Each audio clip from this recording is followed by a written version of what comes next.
the heartbeat of the earth, the hands that give life its worth. With every step, they break new ground, harvesting hope from all around. Through every season, through highs and lows, the untold journey, the heroes grow. Harvest heroes, rising strong, building tomorrow all day long. Hello guys, welcome to the second episode of Harvest Hero. Oh, we are so happy to have you.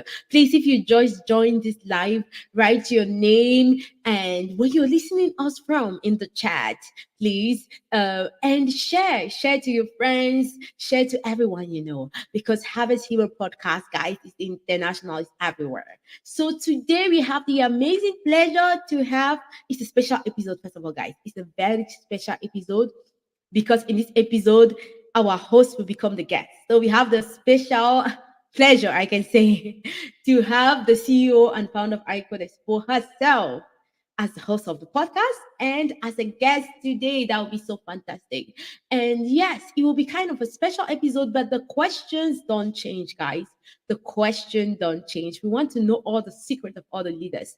That is why we are here. So without wasting any time, please, if you just join, make sure you write your name and where you're listening us from in the chat, and make sure you share it to everyone. We are having this live on YouTube every Wednesdays and Fridays. So please, guys, don't miss an episode because every episode is special. So without wasting time, let's go directly into the questions and answer session. So for today, the first question we have is for the CEO. Me. um, I will start by saying my name. My name is Suzy Tresor. I am the CEO and founder of Agricodeexpo. And the first question for today is, can I share a little bit about my background? My background, I am from a very huge family, very, very big. I can't say any numbers. We are very, very big. And yes, I am the number seven for my mother, the seventh child of my mom. And I am from Cameroon, actually, and I came to the US to do my master's in education, and now I work in the US. And I think that's all about my background. A lot of people think I come from a very rich family. No, it's not the case, guys. Sorry to deceive you. But yes, we are moving forward. And the next question is, how did you get started in Agricodeexpo? Great question. Great question, guys. It all started with an idea of training the youth in computer science. In high school, I think we did our first workshop in the high school here in the US, and it was very nice. And I always had in my head, I want to help people. But that was like the only way to help through my expertise. I remember my mentor told me one day, why not use your expertise to do something in agriculture? And I was like, yeah, maybe that's a good idea, guys. I'll do it. And that is how I started Agricodeexpo like this, guys, with an idea, and it went places. It started going international, guys. And I had the support of my very, very lovable mother.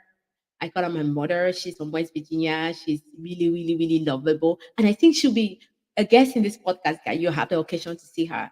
And yes, that's how everything started with just an idea. And I think I was the only one in the project at the beginning. I was the only one. There was nobody. The experienced guys were what? But let's keep on going. The second question is, what inspired you to pursue a career in software engineering? I think what inspired me to pursue my career in software engineering? That's a good question.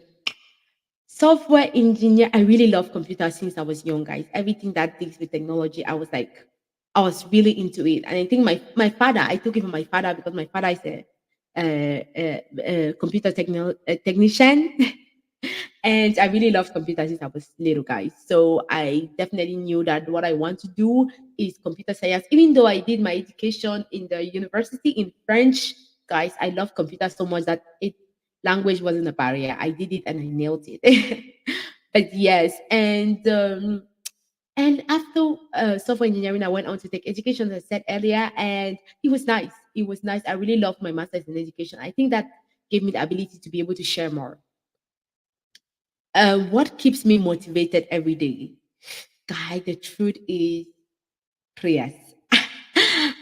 It's only God, guys. It's only God, because sometimes I'm really, really down, and sometimes I don't want to do anything. I'm really weak, but at the place of prayers, you always get strength.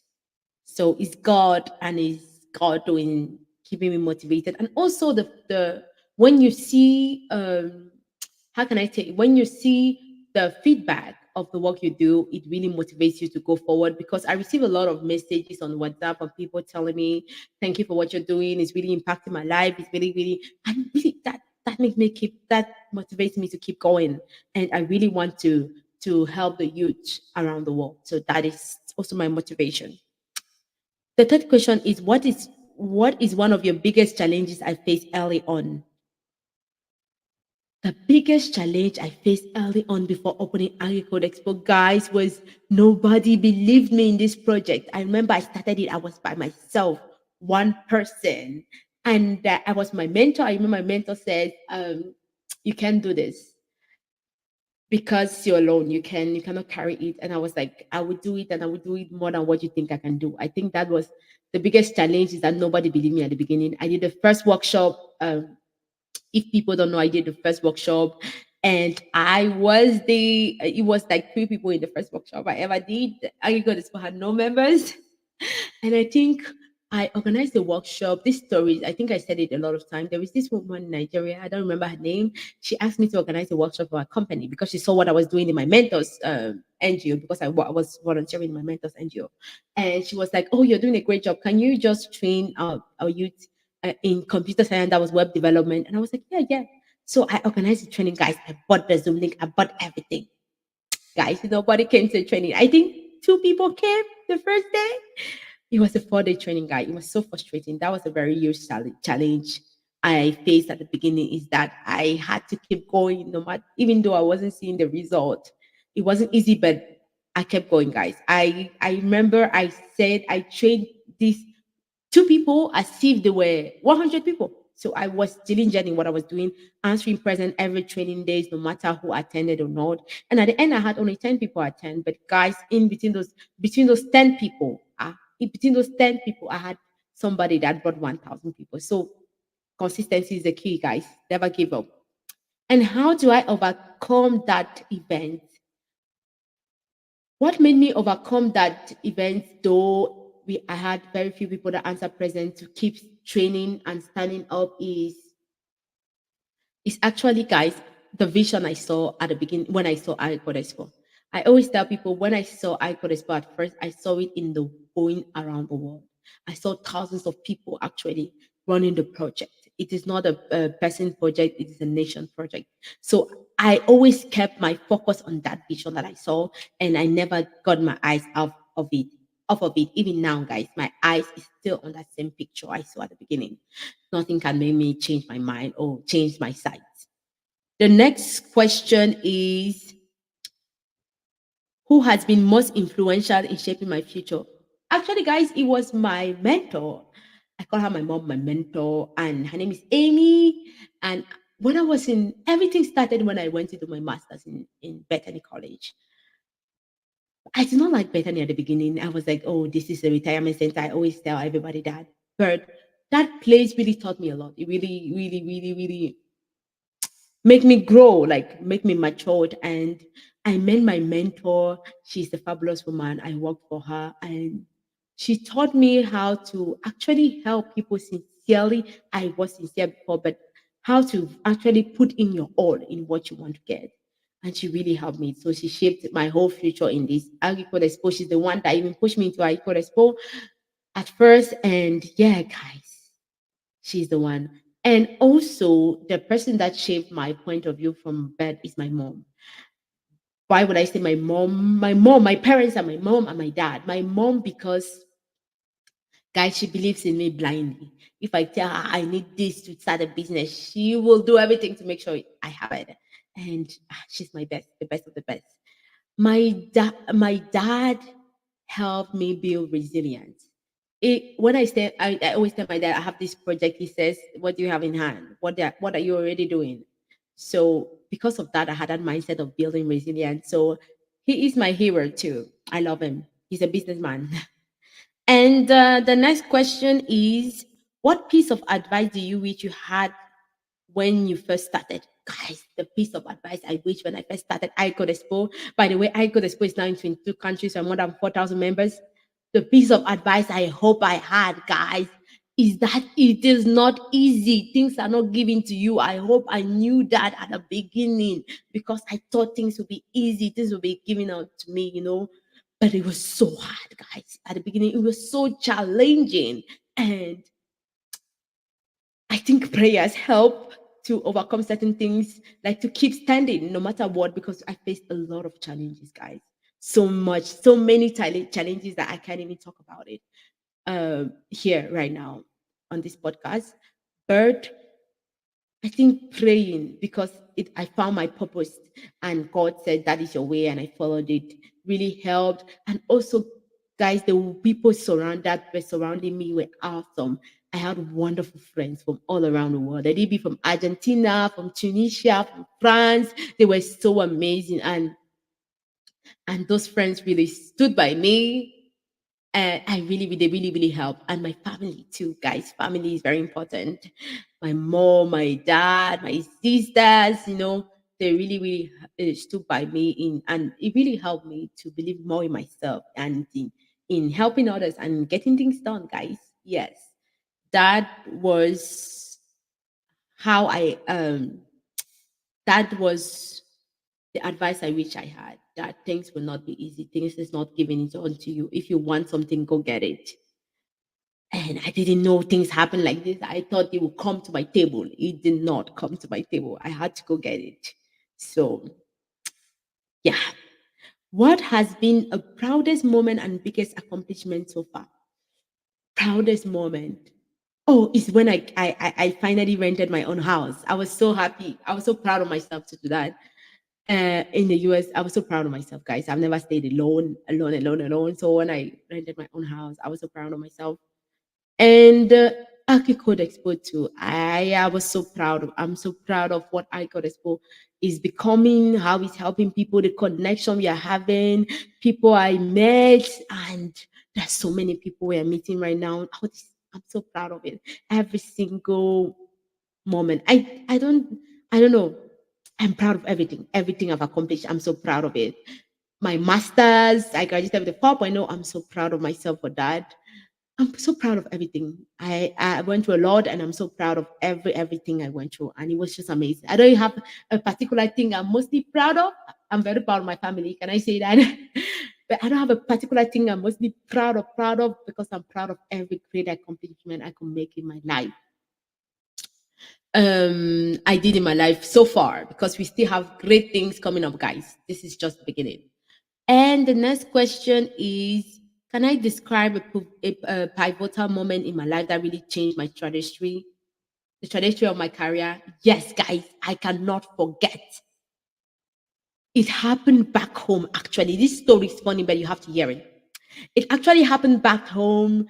It was December 2020. Guys, that period changed my life forever. I remember I got some money from my mom. My mom is my hero, and a friend of mine to go and get a machine for my company. Because back home, I opened a company already. I was a businesswoman. Everywhere I go, I'm doing business. So I was working in a printing press. I opened a printing press company. That's Purposely Enterprise that I was actually working in. And I remember I was going to buy a machine because I had an order that I had to make. I had to go and buy a machine. And on my way there, guys, the thieves in the taxi stole the money and pushed me out of the taxi. Guys, that moment really changed my life forever. My way of thinking, my way of doing business, and really the purpose of living all came during that period of time. And yeah, after that, that was a huge amount of money. I had to work 6 months without touching my salary to be able to refund it. But guys, that moment, I remember when that happened, I was so broken. I remember I told my prophet that I am the best. I have done everything good. It's like, why is this happening to me? I'm a good girl. I'm a good child. I'm not doing anything bad. People are doing bad outside. I notice happening to them. Why is this happening to me? And then I remember my prophet told me, I call him my daddy. He told me, you know, in everything, give thanks. And I was like, this is not what I want to hear now. But I remember a new year, it was New Year on the 31st, and I was so still frustrated and so mad because I had to refund all that money.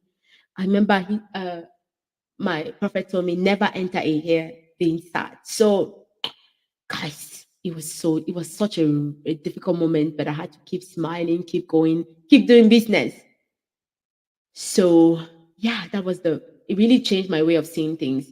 From that moment, I started seeing things like, what is really important in life? Is it making money? You can make the money. I just lost like this amount of money right now. It's a huge sum of money that I just lost.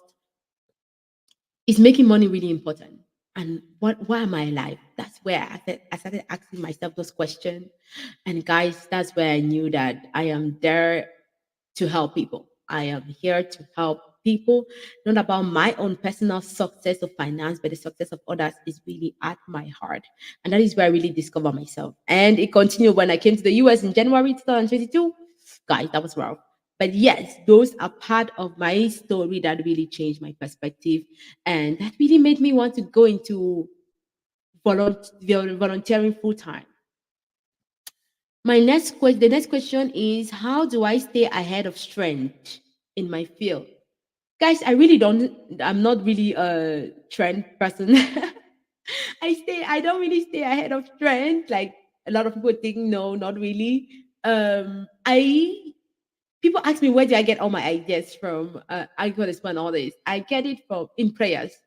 That's the truth. I'm here to tell you the truth. I will get it in prayers because I have my praying time, guys. So when I pray, I have this, I feel like God is talking to me and he tells me all these ideas. And I always tell people the real boss of Agricodeexpo is God.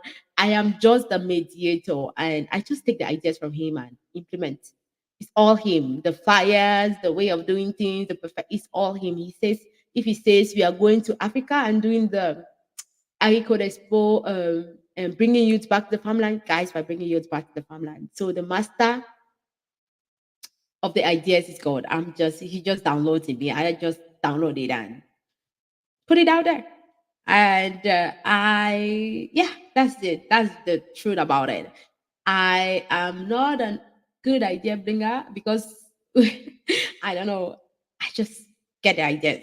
And most of my idea actually comes from discussion with people. I can talk with you while you are talking, and I get the idea from our discussion too. That's another source of how I get ideas. The next question is, what are some of the common misconception? Guys, this word is difficult for me to pronounce.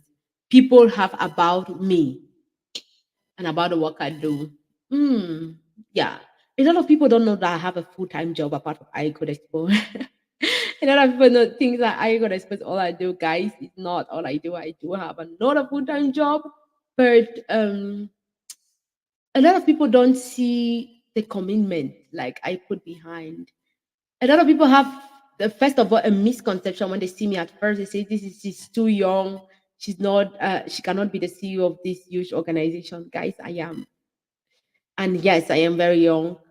That's the beauty of serving God at a young age because they actually and actually enter into your path and destiny at the right time. So yes, guys, that is it. And yes, I don't know how I can answer that question again. Yay. So, and what is next for me? Guys, what is next for me? I already said it, and declaration is very important. I declared that next year we are doing an African trip. So we are going around into various countries in Africa to establish projects. Yes, that's for next year. That is for next year and the upcoming project. We have a lot of things going on, guys. We have the I could Expo Africa bringing youth back to the farmland. We have the School of Purpose that is establishing that's about empowering youth into visionary leaders and leaders into impactful change makers. And yeah, guys, and the podcast, a lot of things is happening. And yes, we are going from there and we keep going, keep going, keep going. Guys, I hope I answered all the questions you both had. If you have any other questions for me, please make sure you comment. You leave it in the chat, in the comment section. And I will answer them in the comment section. So if you leave it in the comment section, I will definitely answer them and get back to them, guys. And thank you for listening. I don't know if I answer all your questions. And the little input I can give and the little advice I can give to people coming into an NGO is, and creating an NGO now is, never, never forget the first picture and vision you had for what you're starting now. Let it be your job. Let it be a company you're starting. Let it be anything you're starting now. Never forget the first vision you had about it. Stand on it and do not, never, ever, ever look back. And yeah, guys, it is the end of this episode. Very short and very brief. If you have any questions for me that you want me to answer, you can leave it in the chat. Agricodeexpo is in 18 countries in Africa and 22 countries in the world. Oh, I'm very, very, very happy and proud of that. And yes, guys, thank you so much for listening about this interview on this podcast. If you have any suggestion, because we are always open to suggestion, guys, make sure you leave it in the chat. Make sure you leave it there in the chat section. I will leave my contact in the chat. That's my LinkedIn page.